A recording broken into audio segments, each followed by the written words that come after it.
Ian West here for Easthill Outdoors, and today we're talking the very basics of how to trim your flipping jig. It's a good one. Need to go.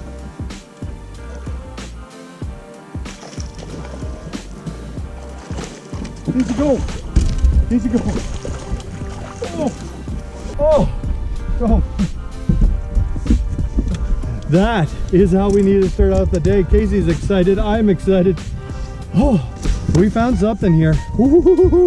Anybody who knows or watched any of my fishing content over the years knows that I'm absolutely in love with throwing a jig. I like to use a 1/2 ounce or a 9/16 black mini jig.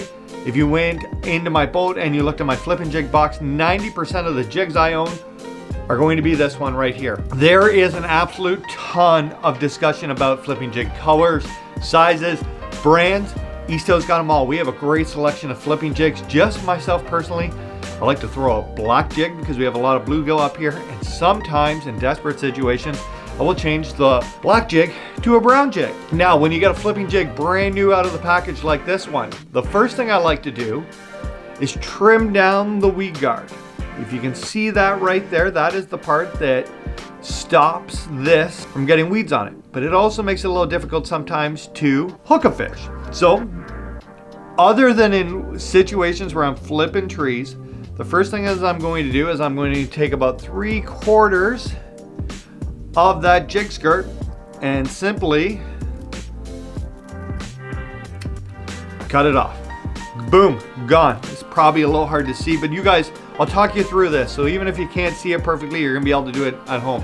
The next step, other than 2 of the weed guard, I'm going to cut it on an upward slant. Oop, I missed one.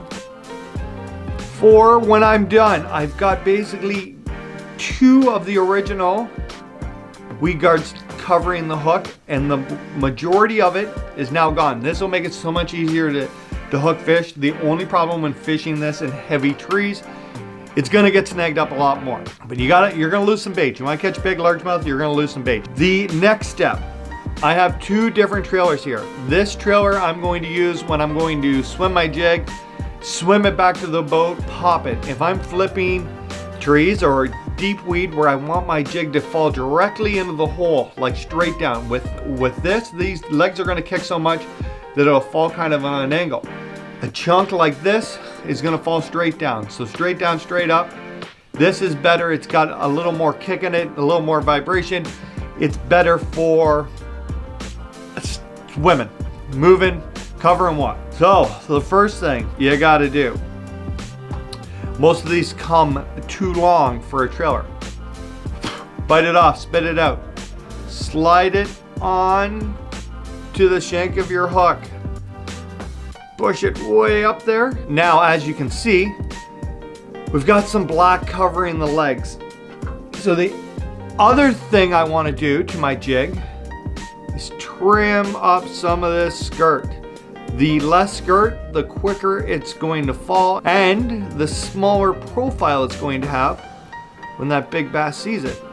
So if you're swimming this and some of the skirt is touching the legs, they won't kick properly. So we're going to trim them all up to a desirable amount. And this is going to take you some messing around trimming these for yourself, or you can get it where you're really confident in your bait. That's the biggest thing about flipping the jig. It's a confidence bait. If you don't have confidence in this, you're not going to cast it that much and you're not going to catch that many fish. So have confidence in your flipping jig. The other thing, it could be debated forever about chunk or trailer color. Most of the time I use black and blue. Don't be afraid to, change it up. Some days it's something like this, a brown with green black. Just a little bit more flash, catches a little couple more fish.